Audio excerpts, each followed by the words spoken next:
You said this place was steps from the water. We just haven't found the steps yet. How much did we save? Enough.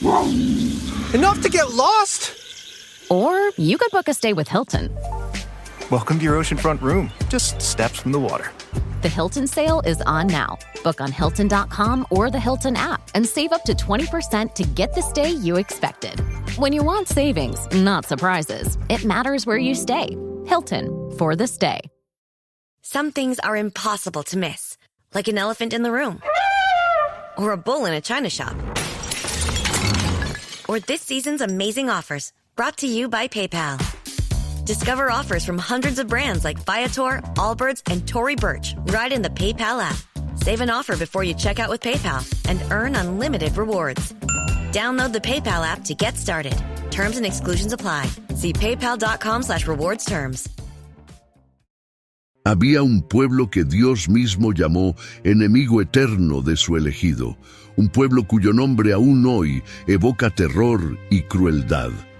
No eran simples adversarios, eran la sombra que persiguió a Israel por generaciones, gigantes que desafiaron al Altísimo, guerreros que robaron el arca, opresores que humillaron a los hijos de la promesa. Pero ¿quién los envió? ¿Por qué Dios permitió que atormentaran a su pueblo durante 400 años? La respuesta está escondida en el polvo del tiempo, en pactos rotos y en sangre derramada. El silencio del desierto de Gerar era absoluto aquella madrugada. Abraham, el padre de la fe, caminaba solo bajo un cielo sin estrellas. En sus manos temblaba el peso de una decisión que no debió tomar. Acababa de mentir.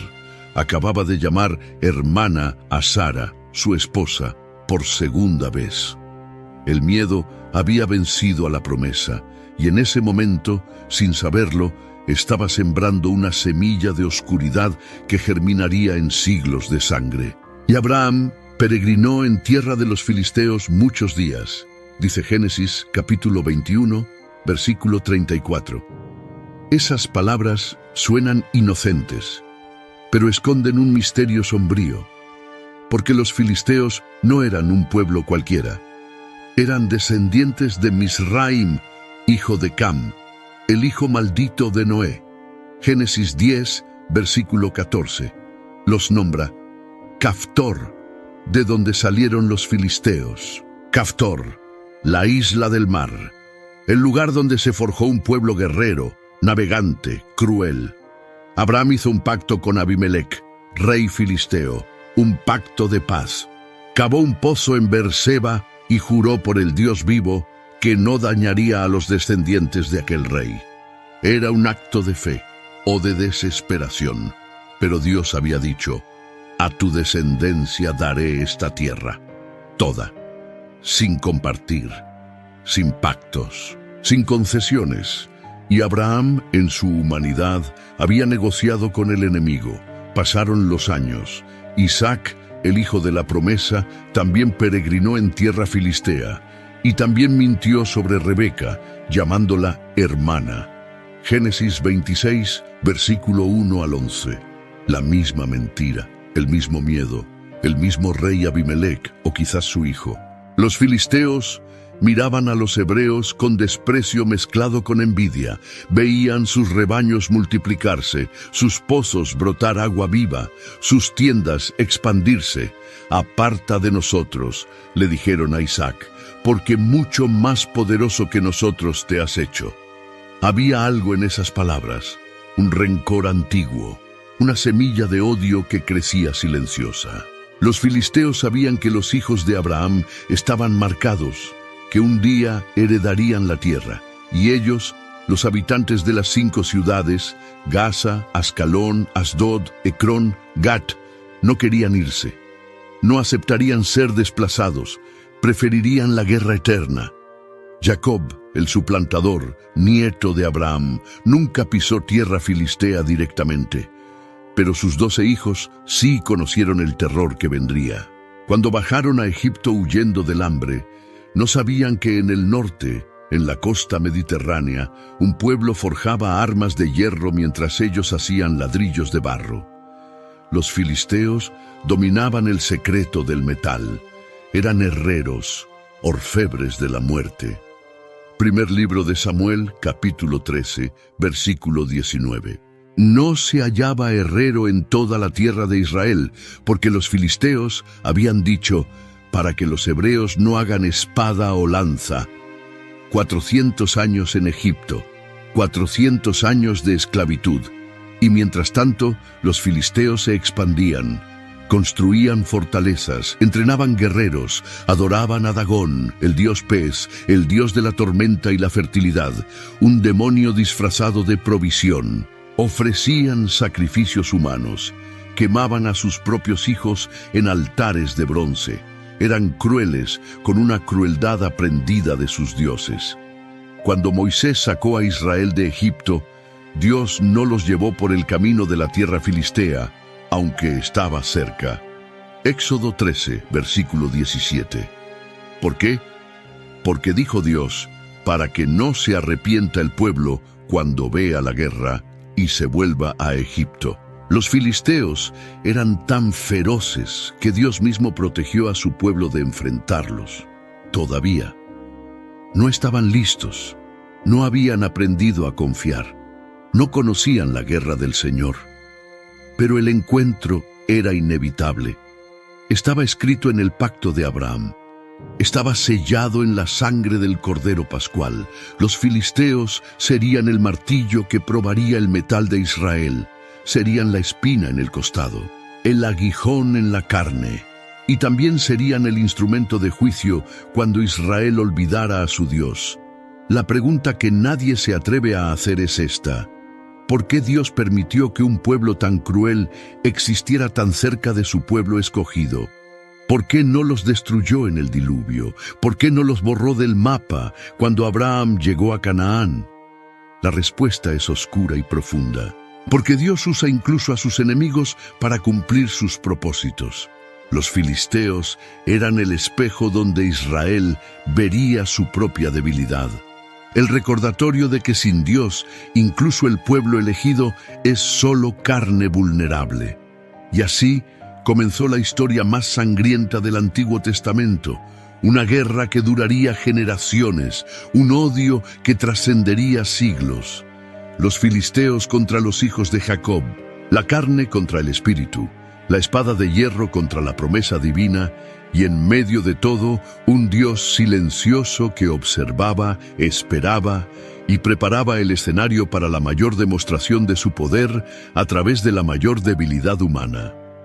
La noche que Israel entró a Canaán, los filisteos ya estaban esperando, no en la frontera, no con ejércitos. Esperaban con paciencia de serpiente, escondidos en sus 5 ciudades fortificadas, observando. Sabían que vendría el momento, que los hebreos, ebrios de victoria sobre Jericó y Jai, eventualmente bajarían la guardia. Y ese día, los filisteos atacarían.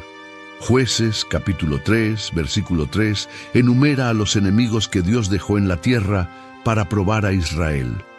Entre ellos destacan los 5 príncipes de los filisteos. No eran nómadas, no eran tribus errantes, eran una pentarquía organizada, 5 reyes que gobernaban 5 ciudades-estado con mano de hierro. Gaza, la fortaleza del sur; Ascalón, el puerto comercial; Asdod, el centro religioso donde residía Dagón; Ecrón, la ciudad industrial; y Gat, la tierra de los gigantes. Sí, gigantes.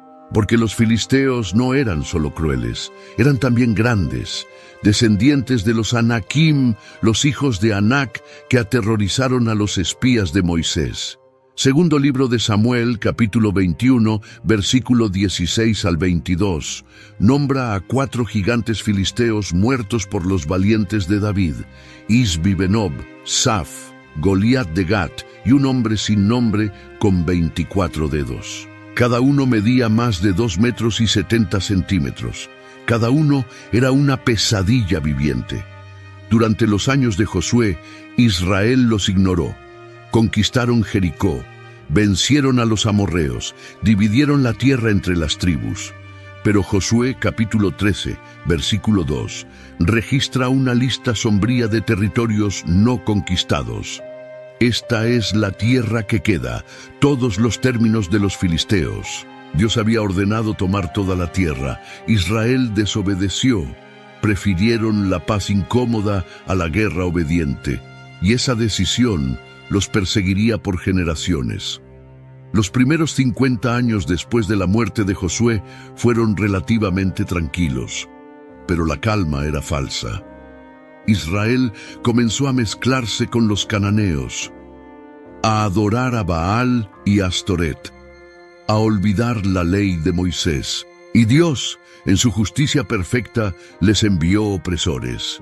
Jueces capítulo 10, versículo 7. Y Jehová los entregó en mano de los filisteos.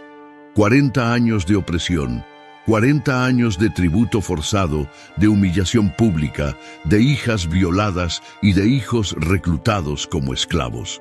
Fue entonces cuando nació Sansón, Jueces 13, versículo 5, un nazareo desde el vientre, un hombre apartado para liberar a Israel de los filisteos. Pero Sansón era un libertador extraño. No lideraba ejércitos, no construía estrategias, peleaba solo, con furia, con poder sobrenatural, con una unción que lo hacía invencible, mientras permaneciera consagrado. Los filisteos lo odiaban y lo temían. Había quemado sus cosechas atando teas a 300 zorras. Había matado a 1000 hombres con una quijada de asno. Había arrancado las puertas de Gaza y las había cargado hasta la cima de un monte. Era imparable, pero tenía una debilidad: las mujeres filisteas.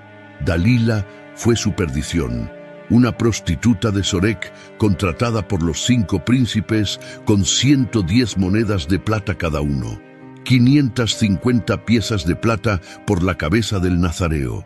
¿Cuál es el secreto de tu fuerza?, preguntó ella 7 veces, y 7 veces Sansón mintió, hasta que, cansado de su insistencia, reveló la verdad: nunca pasó navaja sobre mi cabeza.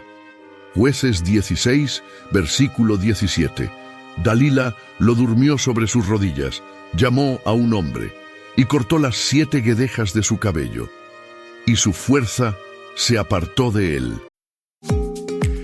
Introducing the new Best Skin Ever Ultra Slim Precision Concealer from Sephora Collection.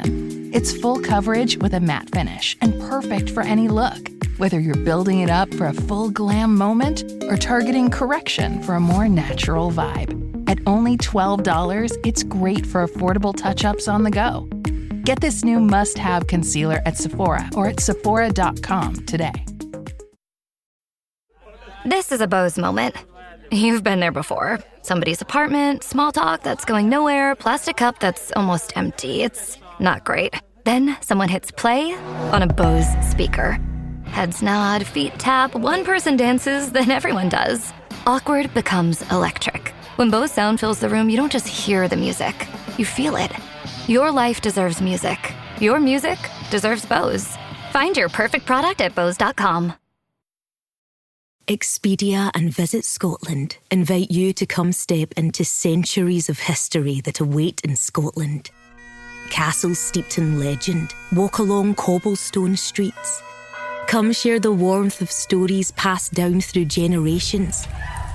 This is a place with a past that is fully present today and all yours to explore. Plan your Scottish escape today at expedia.com/Visit Scotland. Versículo 19. Lo que pasó después fue una de las escenas más brutales de la Biblia. Los filisteos le sacaron los ojos, lo encadenaron con grillos de bronce, lo pusieron a moler en la cárcel como un animal, y cada día lo exhibían en el templo de Dagón para que el pueblo se burlara. Nuestro Dios entregó en nuestras manos a nuestro enemigo. Cantaban ebrios de vino y victoria. Pero el cabello de Sansón comenzó a crecer, y con él su consagración, una última vez, una última oportunidad. Jueces 16, versículo 28. Señor Jehová, acuérdate ahora de mí y fortaléceme solamente esta vez. 3000 filisteos estaban en el techo del templo. Los 5 príncipes estaban dentro. Sansón palpó las 2 columnas centrales y con un grito que estremeció los cimientos, empujó con toda su fuerza. «Muera yo con los filisteos», fueron sus últimas palabras. El templo se derrumbó. Murieron más filisteos ese día que en toda la vida de Sansón. Pero Israel no aprendió la lección, porque 20 años después, en Afec, los filisteos capturaron el Arca del Pacto, el símbolo más sagrado de Israel, la morada terrenal de la presencia de Dios. Fue el día más oscuro en la historia del pueblo elegido, y los filisteos celebraron como si hubieran vencido al mismísimo Dios de Abraham. Pusieron el arca en el templo de Dagón, en Asdod, como un trofeo, como una burla, pero a la mañana siguiente Dagón estaba postrado rostro en tierra delante del arca.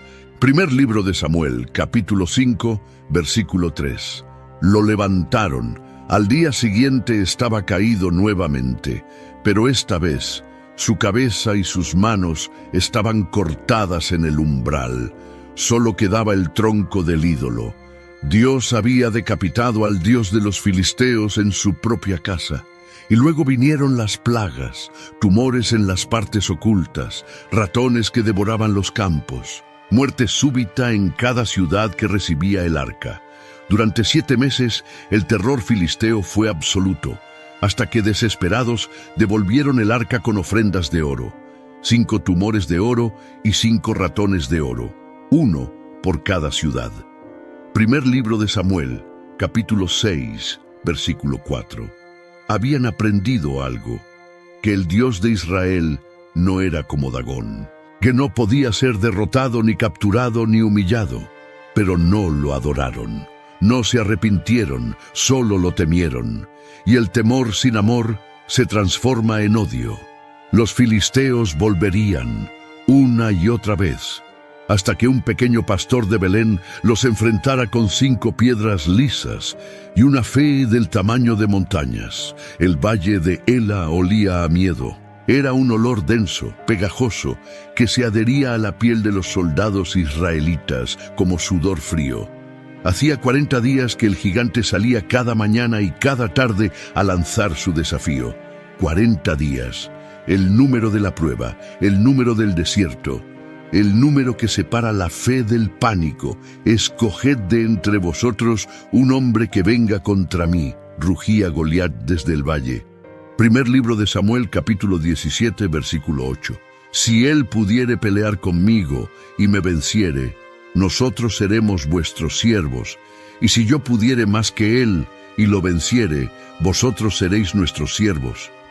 Era la antigua ley de la guerra, un campeón contra otro. El ganador se lo lleva todo, pero nadie salía.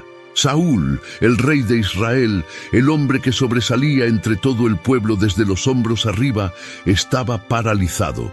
Sus valientes, endurecidos en batallas, temblaban, porque Goliat no era un hombre común. Medía 6 codos y un palmo, aproximadamente 2 metros con 90 centímetros. Su cota de mallas pesaba 5000 siclos de bronce, unos 57 kilos de metal puro. La punta de su lanza pesaba 600 siclos de hierro, casi 7 kilos.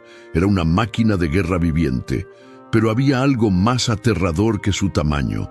Era su linaje. Goliat era de Gat, la ciudad de los gigantes, descendiente directo de los hijos de Anac que no fueron exterminados por Josué. Josué 11, versículo 22. Ninguno de los anaseos quedó en la tierra de los hijos de Israel. Solamente quedaron en Gaza, en Gat y en Asdod. Los filisteos los habían adoptado, los habían entrenado, los habían convertido en sus armas vivientes. Y entonces llegó David, un adolescente, quizás 16 o 17 años, pelirrojo, de hermosos ojos. Primer libro de Samuel 16, 12.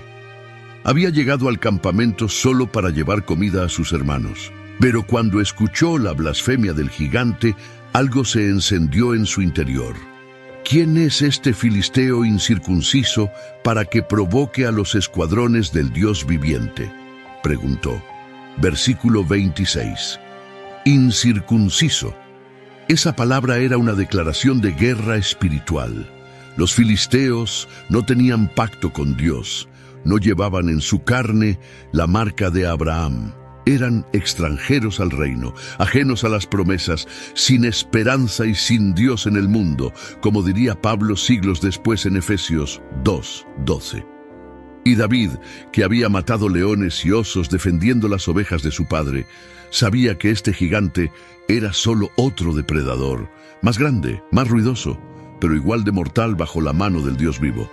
Saúl intentó vestir a David con su armadura. Primer libro de Samuel, 17:38.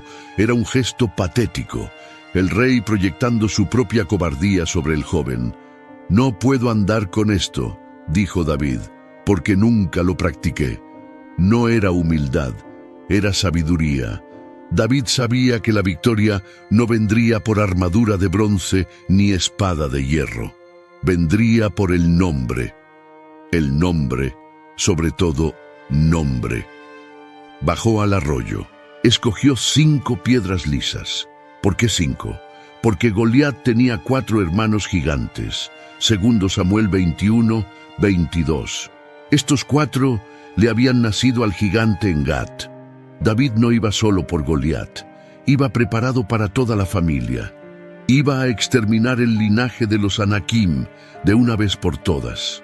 Cuando Goliat vio a David, se rió. «Soy yo, perro, para que vengas a mí con palos». Audrin gritó, versículo 43, y maldijo a David por sus dioses, por Dagón, por Astarte, por todos los demonios que los filisteos adoraban. Pero David respondió con palabras que aún hoy estremecen el infierno. «Tú vienes a mí con espada y lanza y jabalina, mas yo vengo a ti en el nombre de Jehová de los ejércitos, el Dios de los escuadrones de Israel, a quien tú has provocado, el nombre de Jehová Sabaoth, el Señor de los ejércitos, el Dios de guerra, el que pelea por su pueblo cuando su pueblo confía en él». David metió su mano en el zurrón, tomó una piedra, la puso en la honda y la lanzó. Primera Samuel 17:49. Y la piedra se hundió en su frente y cayó sobre su rostro en tierra. Un disparo, una piedra, un gigante muerto. Pero David no se detuvo ahí. Corrió, tomó la espada de Goliat y le cortó la cabeza. No por crueldad, por necesidad, porque en esa cultura solo la decapitación confirmaba la muerte absoluta. Y David necesitaba que los filisteos vieran, que supieran, que nunca lo olvidaran. Huyeron. Todo el ejército filisteo huyó. Y los israelitas, que hacía 40 días temblaban de miedo, de repente cobraron valor. Persiguieron a los filisteos hasta las puertas de Gat y Ecrón. Los mataron por millares. Primer libro de Samuel, 17:52.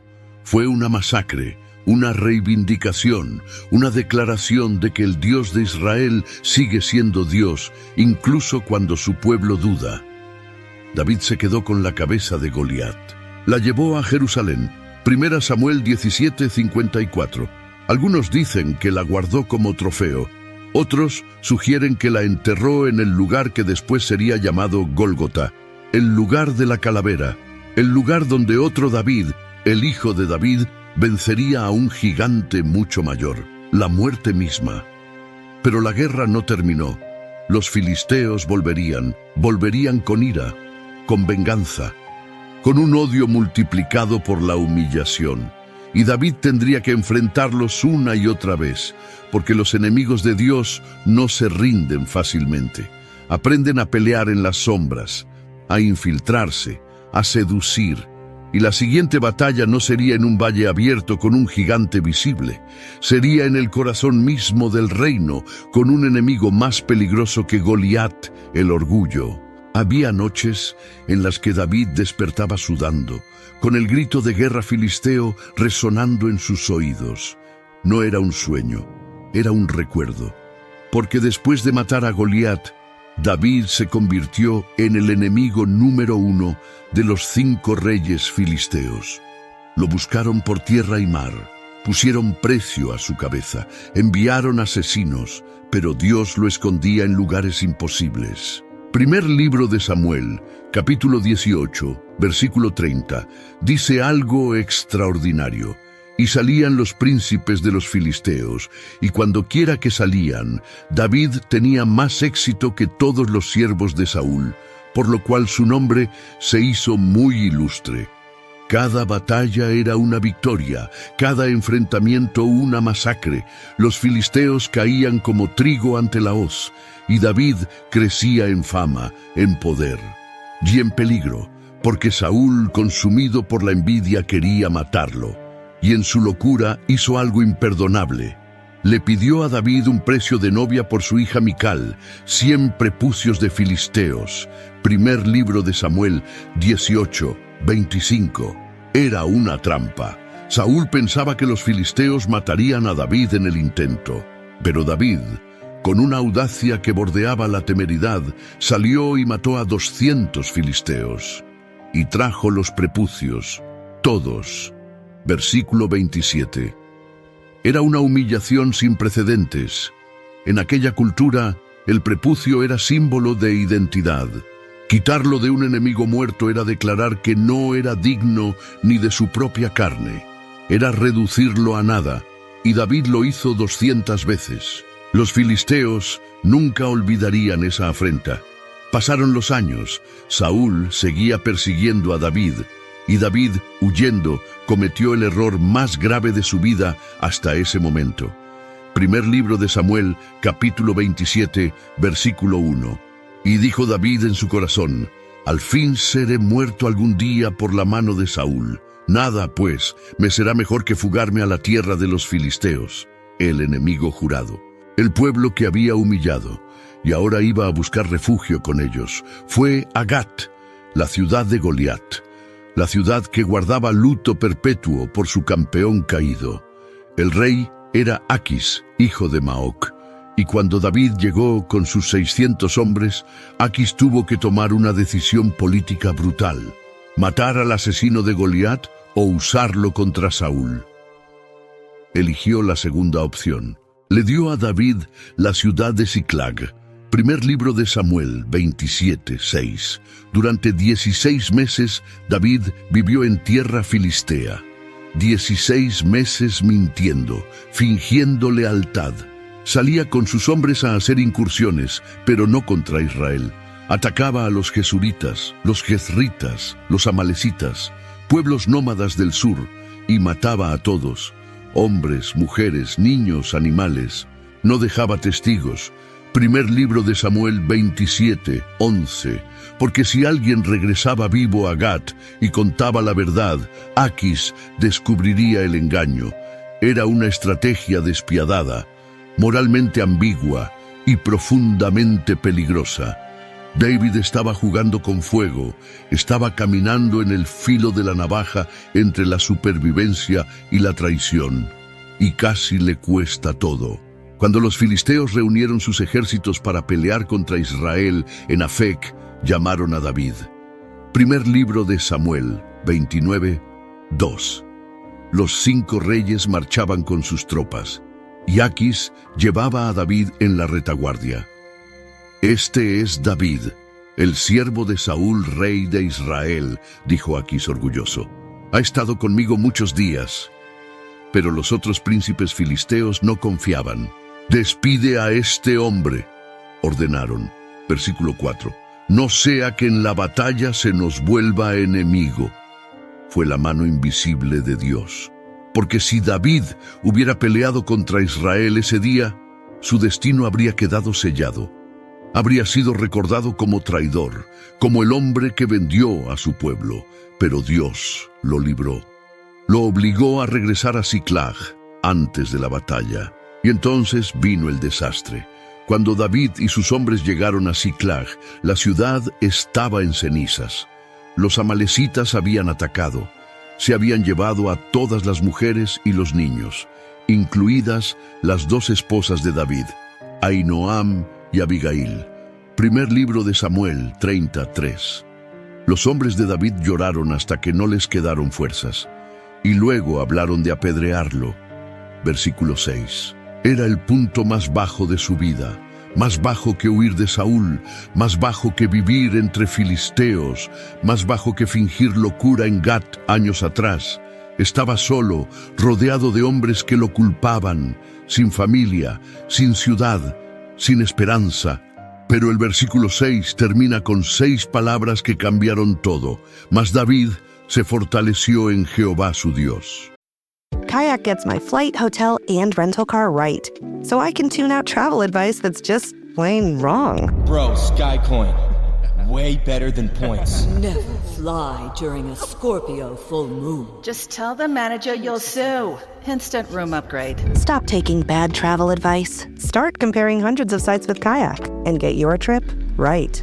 Kayak. Got that right. Are you really buying a car online on AutoTrader right now? Really, I can get super specific with dealer listings and see cars based on my budget. You can really have it delivered. Or pick it up. Mommy, look! I think your kid is walking up the slide. Really? AutoTrader. Buy your car online. Really? When you need to build up your team to handle the growing chaos at work, use Indeed Sponsored Jobs. It gives your job post the boost it needs to be seen and helps reach people with the right skills, certifications, and more. Spend less time searching and more time actually interviewing candidates who check all your boxes. Listeners of this show will get a $75 sponsored job credit at Indeed.com/podcast. That's Indeed.com/podcast. Terms and conditions apply. Need a hiring hero? This is a job for Indeed Sponsored Jobs. Consultó al sacerdote Abiatar. Usó el efod. Preguntó a Dios: ¿perseguiré a estos merodeadores? ¿Los podré alcanzar? Y Dios respondió: persíguelos, porque ciertamente los alcanzarás, y de cierto librarás a los cautivos. Versículo 8. David obedeció, persiguió, alcanzó, rescató a todos, y tomó un botín tan grande que lo compartió con las ciudades de Judá. Versículo 26. Mientras David rescataba a su familia, Saúl moría en el monte Gilboa. Los filisteos lo habían derrotado. Mataron a sus 3 hijos, incluyendo a Jonatán, el amigo de David. Y Saúl, herido, se dejó caer sobre su propia espada. Primer libro de Samuel 31:4. Al día siguiente, los filisteos encontraron su cadáver, le cortaron la cabeza y clavaron su cuerpo en el muro de Bet-san. Versículo 10. Era la venganza por Goliat, cabeza por cabeza, humillación por humillación. Los filisteos enviaron mensajeros por toda su tierra anunciando la victoria. Pusieron las armas de Saúl en el templo de Astarte. Primer libro de Samuel 31:10. Era su día de gloria. Habían vencido al rey de Israel. Habían profanado su cuerpo. Y ahora pensaban, Israel sería suyo para siempre. Pero no contaban con los hombres de Jabes, de Galaad, hombres valientes que recordaban que Saúl los había salvado de los amonitas años atrás. Caminaron toda la noche, arriesgando sus vidas, entraron en Bet-san, bajaron el cuerpo de Saúl y de sus hijos del muro y los quemaron. Luego enterraron los huesos bajo un árbol. Primer libro de Samuel 31:12 y 13. Fue un acto de lealtad pura, de gratitud que vence al miedo, y David, cuando supo lo que habían hecho, los bendijo. Segundo libro de Samuel 2:5. Benditos seáis vosotros de Jehová, que habéis hecho esta misericordia con vuestro Señor. David entendía el honor, entendía la lealtad, porque aunque Saúl lo había perseguido, seguía siendo el ungido de Dios. Y nadie, ni siquiera los crueles filisteos, tenía derecho a profanar su cuerpo. David fue ungido rey en Hebrón. Tenía 30 años. Segundo libro de Samuel, capítulo 5, versículo 4. Durante 7 años y 6 meses reinó sobre Judá solamente. El norte seguía leal a la casa de Saúl, bajo Is-Boset, el hijo sobreviviente.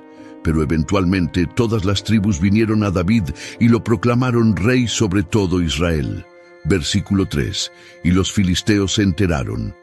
Oyendo los filisteos que David había sido ungido por rey sobre Israel, subieron todos los filisteos para buscar a David. Versículo 17. Todos, los 5 reyes, sus ejércitos completos, porque entendían lo que estaba pasando. David no era solo un guerrero brillante, era el unificador, el hombre que podía transformar a las 12 tribus en una nación temible. Y si eso ocurría, el dominio filisteo sobre la región terminaría para siempre. Se desplegaron en el valle de Refaim, al suroeste de Jerusalén. Era territorio estratégico. Controlaba las rutas comerciales entre la costa y las montañas. Y era un valle amplio, perfecto para las tácticas filisteas. Carros de guerra, infantería pesada, falanges organizadas. Pensaban aplastar a David antes de que consolidara su reino. Pero David no se movió por impulso. Y consultó David a Jehová, diciendo, ¿iré contra los filisteos? ¿Los entregarás en mi mano? Versículo 19. Esta es la diferencia entre Saúl y David. Saúl consultaba cuando ya estaba desesperado. David consultaba antes de cada batalla. Y Jehová respondió, sube, porque ciertamente entregaré a los filisteos en tu mano. David atacó, y los derrotó con tal ferocidad que llamó al lugar Baal Perasim. El Señor que rompe. Versículo 20. Jehová rompió mis enemigos delante de mí como se rompen las aguas, dijo David. Fue una victoria completa, tan completa que los filisteos huyeron y dejaron sus ídolos atrás. David y sus hombres los quemaron. Versículo 21. Era una declaración. Los dioses de los filisteos no podían ni defenderse a sí mismos, pero los filisteos no se rindieron. Versículo 22. Y los filisteos volvieron a venir y se desplegaron en el valle de Refaim, mismo lugar, misma estrategia. Pero esta vez Dios cambió las instrucciones. Cuando David consultó nuevamente, Jehová dijo, no subas, sino rodéalos, y vendrás a ellos por delante de las balsameras. Versículo 23. Las balsameras, árboles que crecían en esa región. Y Dios añadió algo extraordinario.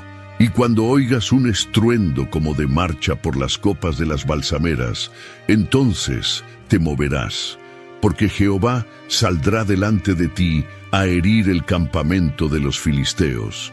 Versículo 24. Era el sonido del ejército celestial, los ángeles de Dios marchando a la guerra. David obedeció, esperó el sonido, y cuando lo oyó, atacó. La victoria fue aún mayor que la primera. Segundo Samuel 5:25. E hirió David a los filisteos desde Geba hasta llegar a Géser. Kilómetros de persecución, kilómetros de cadáveres filisteos. Fue el comienzo del fin para ellos. Pero David sabía que las victorias militares no eran suficientes. Necesitaba la presencia de Dios en el centro de su reino. Necesitaba el arca del pacto. Había estado en Kiriat Yarim durante 20 años, desde que los filisteos la devolvieron. Primer libro de Samuel 7:2. 20 años de olvido, 20 años de abandono. Y David decidió traerla a Jerusalén. Hicieron un carro nuevo, pusieron el arca sobre él. Usa y Ahío, hijos de Abinadab, conducían. Y David y todo Israel danzaban delante del arca con toda su fuerza. Segundo Samuel 6:5. Era una celebración masiva, música, cánticos, alegría, pero algo salió terriblemente mal. Cuando llegaron a la era de Nacón, los bueyes tropezaron. El arca se inclinó, y Usa, en un acto reflejo, extendió su mano para sostenerla. Versículo 6. Dios lo hirió en el acto, cayó muerto junto al arca. Versículo 7. La celebración se convirtió en funeral, la alegría en terror, y David se enojó. Versículo 8. No entendía por qué Dios había matado a un hombre que solo intentaba ayudar. La respuesta estaba en la ley. Números, capítulo 4, versículo 15. Los levitas coatitas podían cargar el arca, pero solo usando las varas que pasaban por los anillos de oro. Nunca podían tocarla directamente. No tocarán cosa santa, no sea que mueran. El arca no era un objeto, era el trono de Dios. Y Dios es santo, tan santo que incluso la mejor intención humana no puede violarlo sin consecuencias.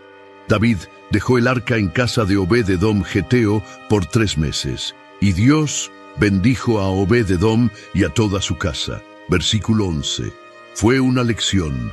El arca no traía maldición, traía bendición. Pero requería reverencia, requería obediencia exacta. Requería que el pueblo se acercara a Dios en sus términos, no en los suyos. 3 meses después, David intentó nuevamente. Pero esta vez lo hizo correctamente. Los levitas cargaron el arca sobre sus hombros usando las varas. Ofrecieron sacrificios cada 6 pasos. David danzaba con toda su fuerza, vestido con un efod de lino. 2 Samuel 6:14. No como rey, como sacerdote, como adorador. Y el arca entró a Jerusalén en triunfo. Ese día Israel cambió, dejó de ser una confederación tribal y se convirtió en una teocracia, una nación cuyo rey era Jehová y cuyo representante terrenal era David. Y los filisteos observaban desde la distancia, impotentes, sabiendo que habían perdido, no solo batallas, habían perdido la guerra espiritual, porque mientras ellos adoraban a Dagón, un ídolo de madera que caía de bruces, Israel adoraba al Dios vivo que marchaba en las copas de los árboles. Y no hay comparación, nunca la hubo, nunca la habrá. Los últimos años de David contra los filisteos no fueron solo militares, fueron existenciales. Porque los filisteos habían aprendido que no podían vencer a Israel en campo abierto mientras Dios peleara por ellos. Así que cambiaron de táctica. Ya no buscaban destruir, buscaban infiltrar, corromper, seducir. 2 Samuel, capítulo 8, versículo 1, resume las victorias de David. Después de esto aconteció que David derrotó a los filisteos y los humilló. Y tomó David a Metec-Ama de mano de los filisteos. Metec-Ama significa el freno de la ciudad madre. Algunos estudiosos creen que se refiere a Gat. Otros dicen que era un título para toda la pentarquía. Lo importante es esto. David les quitó el control, los sometió, les impuso tributo. 1 Crónicas 18:1. Pero someter no es eliminar. Y ahí radicaba el problema. Dios había ordenado a Israel que destruyera completamente a los cananeos. Deuteronomio 7:2. Las destruirás del todo.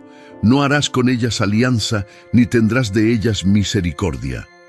Los filisteos, aunque no eran cananeos propiamente, eran parte del mismo sistema espiritual, adoraban los mismos demonios, practicaban las mismas abominaciones. Y David, en su pragmatismo político, los dejó vivir.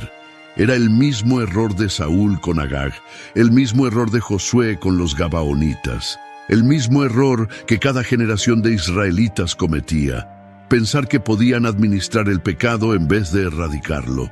Y las consecuencias siempre llegaban. Quizás no inmediatamente, pero llegaban. Durante el reinado de David, los filisteos se volvieron vasallos, pagaban impuestos, enviaban mercenarios a servir en el ejército de David. Incluso había un grupo élite llamado los cereteos y los peleteos, que servían como guardia personal del rey. 2 Samuel 8:18. Eran filisteos, guerreros filisteos protegiendo al rey de Israel. La ironía era grotesca. Uno de ellos se llamaba Itai. Era de Gat, el mismo Gat de Goliat. Cuando Absalón se rebeló contra David y el rey tuvo que huir de Jerusalén, Itai le dijo algo extraordinario. 2 Samuel 15:21. Vive Jehová y vive mi señor el rey, que o para muerte o para vida. Donde estuviere mi señor el rey, allí estará también tu siervo. Un filisteo jurando lealtad al Dios de Israel y al rey David con más convicción que los propios israelitas. Era una señal de algo más profundo. Los filisteos, como pueblo, nunca se convirtieron, pero individuos sí. Hombres que vieron el poder del Dios de Israel y abandonaron a Dagón. Hombres que eligieron la luz sobre la oscuridad. Y eso nos enseña algo crucial. Dios nunca rechaza a nadie por su origen. Rechaza a los que rechazan su gracia y acepta a cualquiera que venga con corazón sincero. Pero la mayoría de los filisteos permanecieron enemigos. 1 Crónicas capítulo 20 registra las últimas batallas contra los gigantes de Gat. Sibecai Husatita mató a Saf. Elanán, hijo de Jair, mató a Lami, hermano de Goliat. Jonatán, hijo de Simea, hermano de David, mató al gigante de 24 dedos. Versículos 4 al 7. Estos fueron los hijos del gigante en Gat, los cuales cayeron por mano de David y de sus siervos. Versículo 8. Era el cumplimiento de una promesa silenciosa. Cuando David tomó 5 piedras del arroyo antes de enfrentar a Goliat, estaba declarando guerra a toda la línea de gigantes, y uno por uno cayeron. La semilla de los Anakim fue exterminada, no por genocidio caprichoso, por juicio divino contra una línea genética corrupta que se había mezclado con los Nefilim, los caídos, los hijos de los ángeles rebeldes que Génesis 6 menciona. Cuando David envejeció y entregó el reino a Salomón, los filisteos ya no eran una amenaza, estaban quebrados, divididos, empobrecidos. Salomón ni siquiera tuvo que pelear contra ellos, simplemente los administró. 2 Crónicas 9:26. Y tuvo señorío sobre todos los reyes desde el Éufrates hasta la tierra de los filisteos y hasta la frontera de Egipto. Los filisteos eran solo una provincia más en el vasto imperio salomónico, pero la paz no duró. Después de la muerte de Salomón, el reino se dividió, norte y sur, Israel y Judá. Y los filisteos, como buitres que huelen carroña, comenzaron a resurgir. Atacaron durante el reinado de Joram. 2 Crónicas 21:16. Entonces Jehová despertó contra Joram la ira de los filisteos. Saquearon Jerusalén. Se llevaron las esposas y los hijos del rey. Era el juicio de Dios usando a los enemigos de Israel para disciplinar a su pueblo rebelde. El patrón se repitió durante generaciones. Cuando Israel obedecía, los filisteos eran sometidos. Cuando Israel se rebelaba, los filisteos atacaban. Eran el látigo de Dios, el recordatorio viviente de que el pecado tiene consecuencias y que ningún enemigo externo es más peligroso que el pecado interno. El rey Usías los derrotó. 2 Crónicas 26:6. Y salió y peleó contra los filisteos, y rompió el muro de Gat, el muro de Jabnia y el muro de Asdod. Pero su hijo Acaz los perdió nuevamente. 2 Crónicas 28:18. También los filisteos habían invadido las ciudades de la Cefela y del Negev de Judá, y habían tomado Bet-Semes, Ajalón, Gederot, y habitaban en ellas. Era un ciclo interminable. Victoria y derrota, obediencia y rebelión, presencia de Dios y ausencia de Dios. Y los filisteos, como una plaga persistente, nunca desaparecían del todo. Estaban ahí, esperando, observando, listos para atacar en el momento de debilidad. Y entonces llegó el día en que Dios decidió terminar con ellos de una vez por todas. No usaría a Israel esta vez, usaría a un imperio del oriente. Un imperio que no conocía a Jehová, pero que serviría sus propósitos. Babilonia estaba llegando, y con ella el fin de todos los pueblos antiguos que se habían opuesto a Dios. Los profetas comenzaron a hablar. Primero fue Isaías, luego Jeremías, después Ezequiel, y todos tenían un mensaje similar sobre los filisteos. No era un mensaje de esperanza, era un oráculo de destrucción total. Isaías, capítulo 14, versículos 29 al 31. No te alegres tú, Filistea toda, por haberse quebrado la vara del que te hería, porque de la raíz de la culebra saldrá áspid, y su fruto será serpiente voladora. Y los primogénitos de los pobres serán apacentados, y los menesterosos se acostarán seguros. Mas yo haré morir de hambre tu raíz, y mataré tus sobrevivientes. Era poesía oscura, apocalíptica, pero el mensaje era claro. Los filisteos serían exterminados, no quedaría raíz ni rama, y la razón era simple: habían llenado la copa de su iniquidad. Génesis 15, 16, hablando de los amorreos, dice: porque aún no ha llegado a su colmo la maldad del amorreo. Hay un límite para la paciencia de Dios, y los filisteos lo habían cruzado. Jeremías, capítulo 47, versículos 1 al 7, profetizó sobre Gaza y Ascalón. Así ha dicho Jehová: he aquí que suben aguas del norte y se harán torrente, e inundarán la tierra y su plenitud, ciudades y moradores de ellas.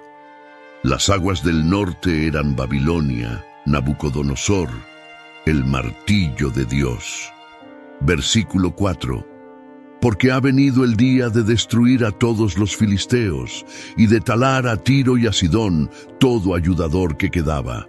Porque Jehová destruirá a los filisteos, al resto de la costa de Caftor. Caftor, el lugar de origen, la isla de donde salieron siglos atrás. Dios estaba diciendo: los voy a devolver a la nada de donde vinieron. Y lo cumplió. Cuando Nabucodonosor arrasó la región en el siglo VI a.C., las 5 ciudades filisteas cayeron. Gaza fue quemada, Ascalón fue destruida, Asdod fue desolada, Ecrón desapareció, Gat nunca volvió a ser mencionada. Ezequiel, capítulo 25, versículos 15 al 17, es aún más específico.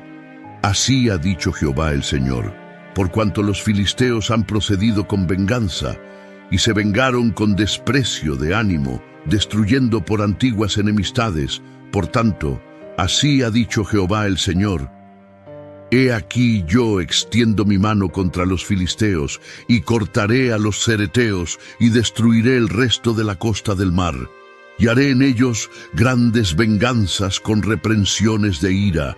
Y sabrán que yo soy Jehová cuando haga mi venganza en ellos. Grandes venganzas, reprensiones de ira. Este no es el lenguaje de una disciplina correctiva, es el lenguaje del juicio final. Porque los filisteos no solo habían atacado a Israel, habían atacado al Dios de Israel, habían profanado su nombre, habían blasfemado su poder. Y Dios, que es paciente pero no pasivo, había decidido que era suficiente. La destrucción vino en oleadas. Primero los egipcios bajo el faraón Necao, luego los babilonios, después los persas, más tarde los griegos bajo Alejandro Magno y finalmente los romanos. Cada imperio que pasaba por la región pisoteaba las ruinas de las ciudades filisteas, hasta que no quedó nada, ni arquitectura, ni idioma, ni cultura, ni siquiera un pueblo que llevara el nombre. Los filisteos se extinguieron, literalmente. Para el primer siglo después de Cristo ya no existían como etnia.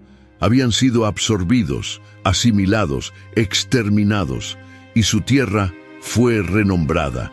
Los romanos, después de aplastar la revuelta judía en el año 135 después de Cristo, tomaron la región de Judea y la llamaron Siria Palestina.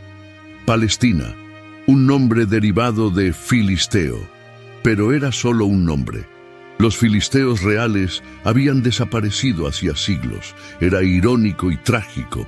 La tierra llevaba su nombre, pero ellos ya no existían para habitarla.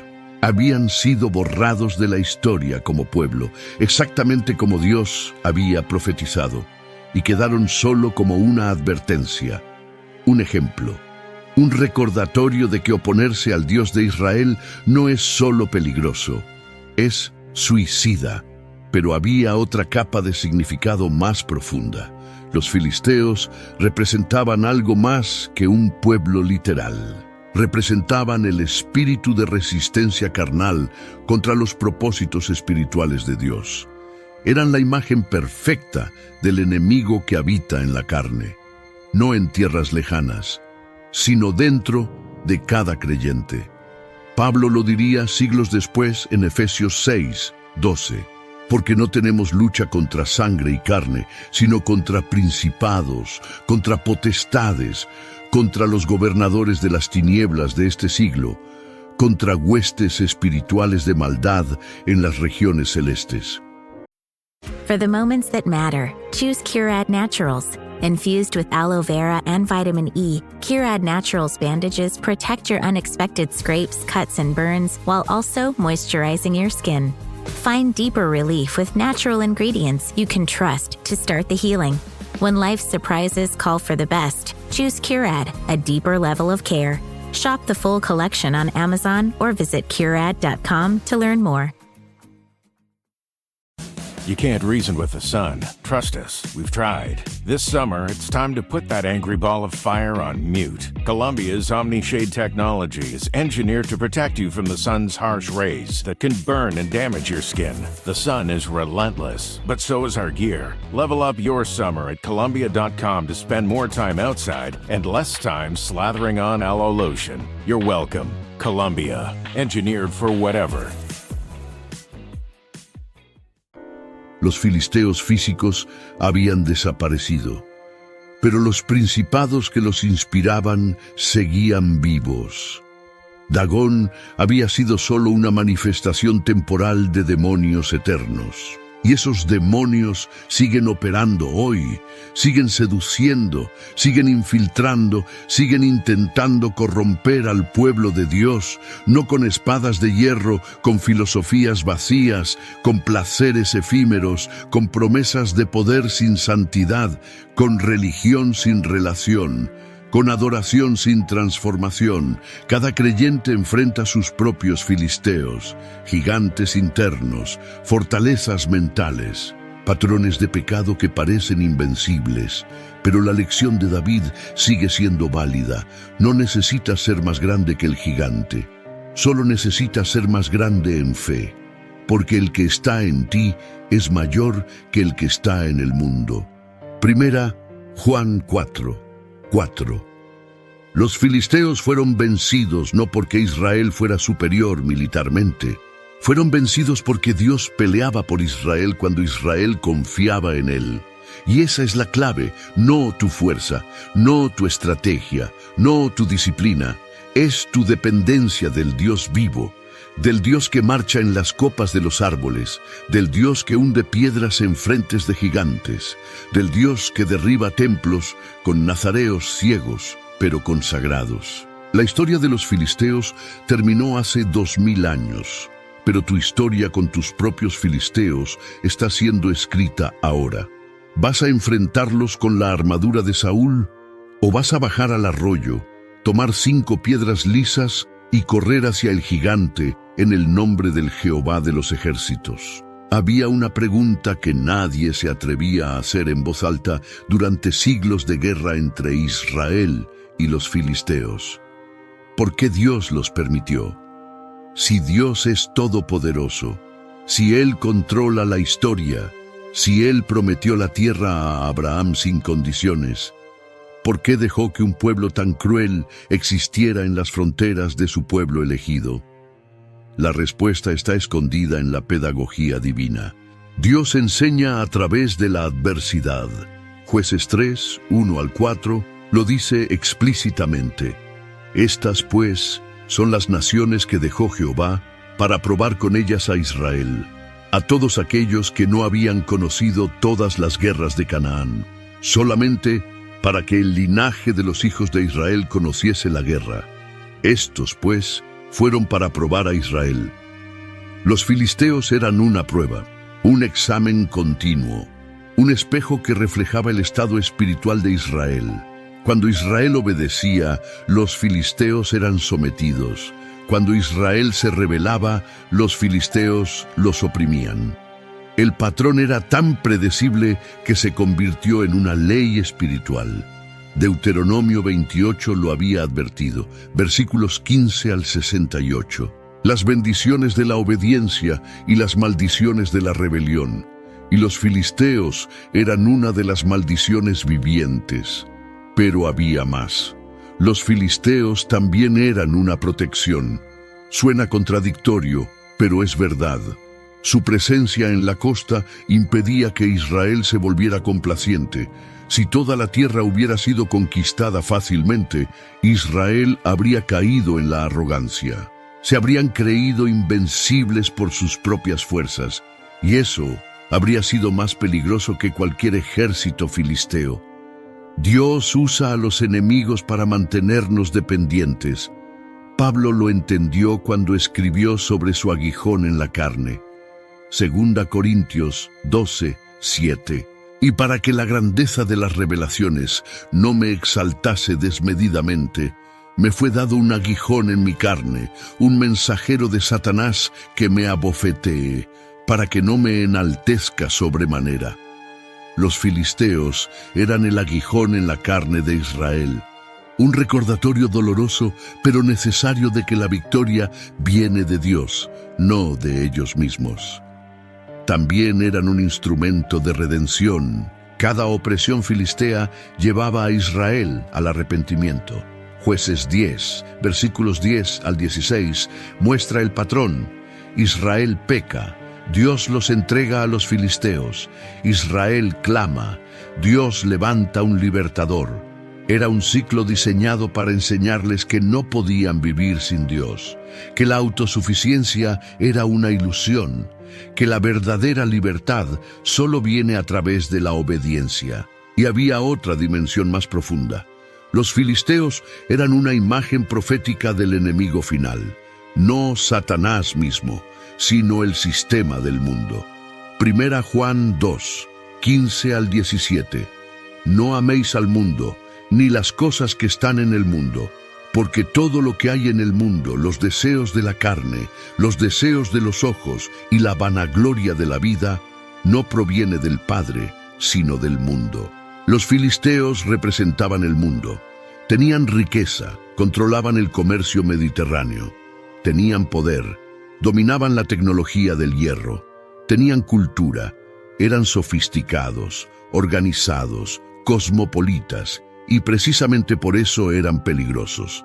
No eran bárbaros salvajes, eran seductores civilizados, ofrecían una alternativa atractiva al camino estrecho de la obediencia a Jehová.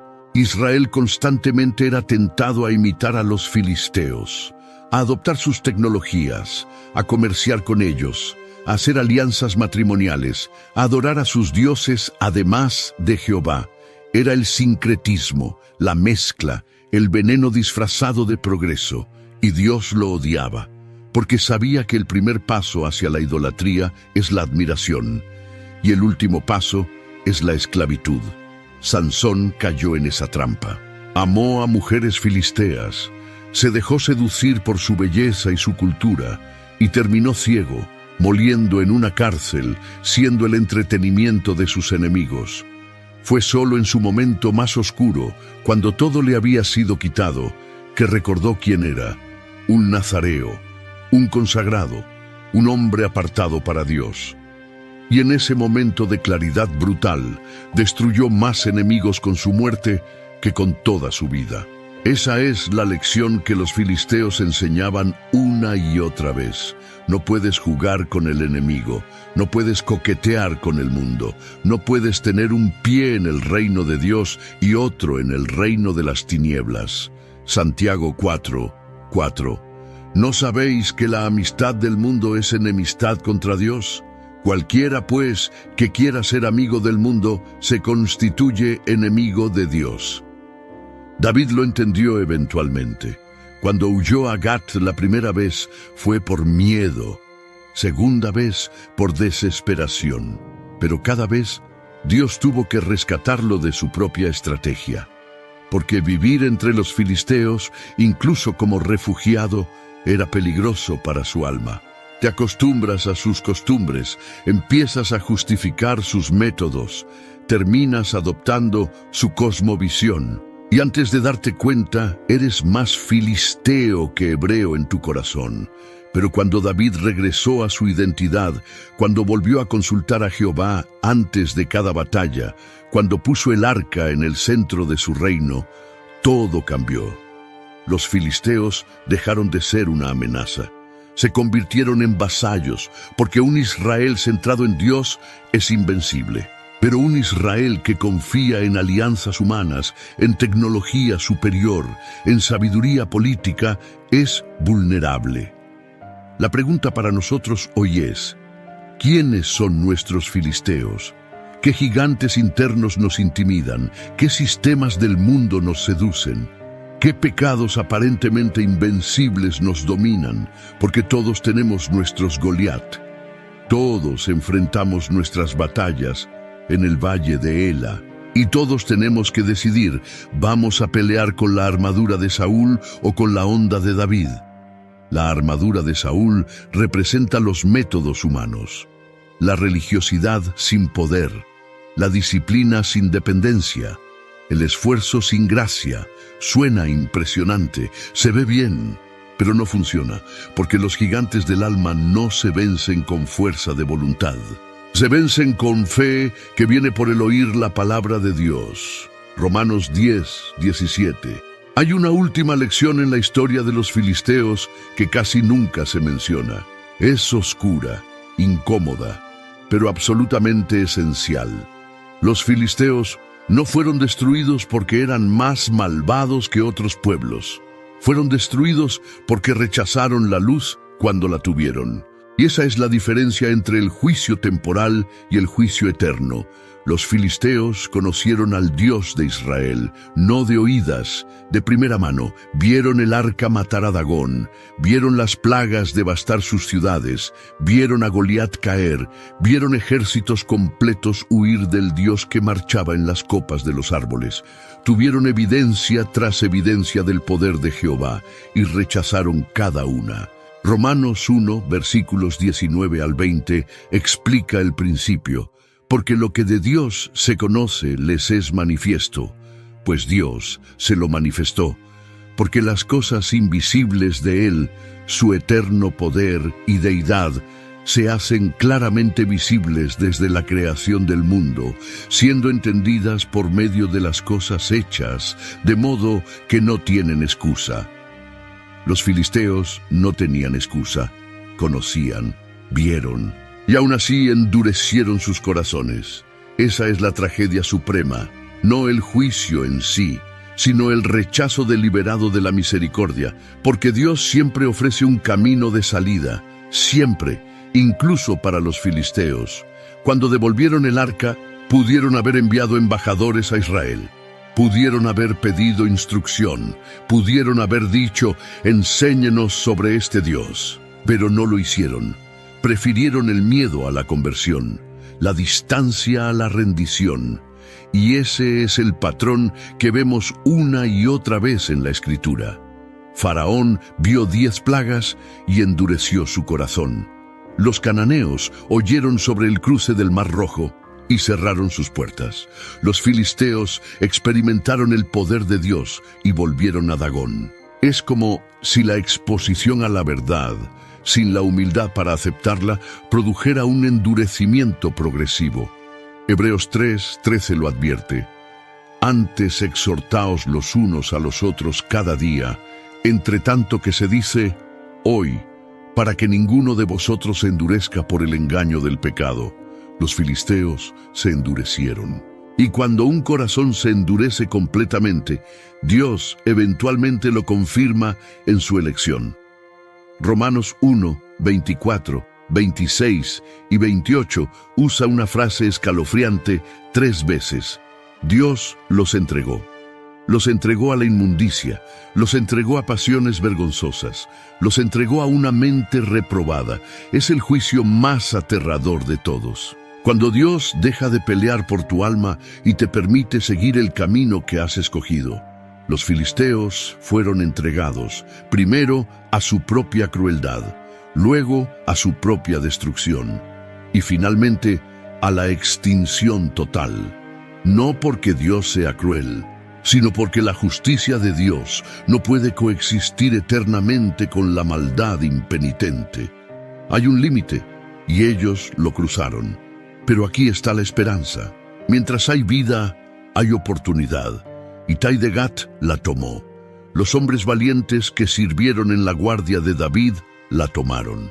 Incluso algunos de los soldados filisteos que vieron caer a Goliat tuvieron que haberse preguntado: ¿y si el Dios de Israel es el verdadero Dios? Y algunos, aunque la Biblia no registra sus nombres, probablemente cruzaron la línea. Abandonaron a Dagón. Se circuncidaron, se unieron al pueblo de la promesa. Esa es la belleza del Evangelio. No hay etnia condenada, no hay raza maldita, no hay persona tan lejos que Dios no pueda alcanzarla. Efesios 2, 11 al 13. Por tanto, acordaos de que en otro tiempo vosotros los gentiles en cuanto a la carne, estabais sin Cristo, alejados de la ciudadanía de Israel y ajenos a los pactos de la promesa, sin esperanza y sin Dios en el mundo. Pero ahora en Cristo Jesús, vosotros que en otro tiempo estabais lejos, habéis sido hechos cercanos por la sangre de Cristo. Los filisteos literales nunca aceptaron esa oferta como pueblo, pero los filisteos espirituales, nosotros que estábamos lejos, sí. Cada persona que viene a Cristo es un filisteo redimido, un enemigo transformado en hijo, un extranjero adoptado en la familia, un muerto resucitado a vida. 2 Corintios 5, 17. De modo que si alguno está en Cristo, nueva criatura es. Las cosas viejas pasaron, he aquí todas son hechas nuevas. Esa es la diferencia entre los filisteos físicos y nosotros. Ellos tuvieron oportunidad y la rechazaron. Nosotros tuvimos oportunidad y algunos la aceptamos. Y para los que la aceptaron, todo cambió. Dejamos de ser enemigos de Dios. Fuimos reconciliados. Romanos 5:10. Porque si siendo enemigos, fuimos reconciliados con Dios por la muerte de su Hijo, mucho más, estando reconciliados, seremos salvos por su vida. Pero, y este es un pero crucial, la salvación no elimina la batalla. Seguimos teniendo filisteos en nuestra vida, tentaciones, debilidades, patrones de pecado, voces que nos llaman de regreso a Dagón, y tenemos que pelear, no para ganarnos la salvación, sino porque ya somos salvos. 1 Pedro 2, 11. Amados, yo os ruego como a extranjeros y peregrinos que os abstengáis de los deseos carnales que batallan contra el alma. Los deseos carnales son nuestros filisteos internos y batallan constantemente, ferozmente, sin tregua. Gálatas 5, 17. Porque el deseo de la carne es contra el espíritu y el del espíritu es contra la carne. Y estos se oponen entre sí para que no hagáis lo que quisierais. Es una guerra perpetua, pero no estamos solos en ella. Tenemos lo que Israel nunca tuvo completamente, el Espíritu Santo morando en nosotros. Tenemos lo que David solo experimentó temporalmente, la unción permanente. Tenemos lo que Sansón perdió y recuperó solo al final. El poder que no depende de nuestras fuerzas, sino de nuestra consagración. Y tenemos algo más. Tenemos el ejemplo de los que pelearon antes. Hebreos 12, 1. Por tanto, nosotros también, teniendo en derredor nuestro tan grande nube de testigos, despojémonos de todo peso y del pecado que nos asedia, y corramos con paciencia la carrera que tenemos por delante. Los testigos incluyen a David, que venció con una honda, a Sansón, que venció en su debilidad, a los valientes anónimos que mataron gigantes cuyos nombres nadie recuerda, y sobre todo, tenemos a Jesús. Hebreos 12, 2. Puestos los ojos en Jesús, el autor y consumador de la fe, el cual, por el gozo puesto delante de él, sufrió la cruz, menospreciando el oprobio, y se sentó a la diestra del trono de Dios. Jesús venció al enemigo final, no con espada, con obediencia, no con poder militar, con entrega, no evitando la cruz, abrazándola. La historia de los filisteos termina en polvo y olvido. Pero su At first, I didn't think it was real. I woke up to this blinding light, and I was transported to another place. Pluto TV! Then I heard a voice. Come with me if you want to live. There were thousands of movies and shows, and they were all free. Truth is our It's just so beautiful. On Pluto TV, free streaming of Terminator 2, Fringe, Arrow, The 100, and The X-Files may cause excitement, loss of sleep, and sudden belief in extraterrestrials. No credit cards or alien encounters necessary. Pluto TV. Stream now, pay never. This spring, Uber Eats has you covered. Whether you're celebrating mom, dad, or your favorite grad, not all of us are great planners, and with the Uber Eats gift hub, you don't have to be. Send flowers, perfume, champagne, or just their favorite meal straight to their door. Gifts arrive in as little as 25 minutes, and you can add a personalized video message for that additional so-not-last-minute touch. So this spring, get a leg up on gift giving with Uber Eats. Last-minute gifts that land every time. Must be 21 or older to purchase alcohol. Product availability varies per region. See app for details. Resuena a través de los siglos hasta llegar a nosotros hoy, porque no estamos aquí solo para conocer historia antigua. Estamos aquí para entender nuestra propia batalla, para reconocer a nuestros propios gigantes, para enfrentar a nuestros propios filisteos, y para aprender que la victoria nunca fue sobre fuerza humana, siempre fue sobre fe divina. Cuando David corrió hacia Goliat, no corrió con confianza en su puntería, corrió con confianza en el nombre. 1 Samuel 17, 45. Tú vienes a mí con espada y lanza y jabalina, mas yo vengo a ti en el nombre de Jehová de los ejércitos. Ese es el secreto que los filisteos nunca entendieron, que el verdadero poder no está en las armas, está en aquel que pelea por ti. Proverbios 21, 31 dice, el caballo se alista para el día de la batalla, mas Jehová es el que da la victoria. Israel tenía menos soldados que los filisteos. Tenían armas inferiores, no tenían herreros, no tenían la tecnología del hierro. Pero tenían algo infinitamente más valioso, tenían el favor de Dios cuando caminaban en obediencia. Y esa sigue siendo la clave hoy. No tu talento, no tu educación, no tus recursos, no tu red de contactos, es tu relación con Dios, es tu disposición a obedecerlo, es tu fe para creer que Él es mayor que cualquier gigante que enfrentes. 1 Juan 5, 4. Porque todo lo que es nacido de Dios vence al mundo. Y esta es la victoria que ha vencido al mundo, nuestra fe. Los filisteos representaban el mundo.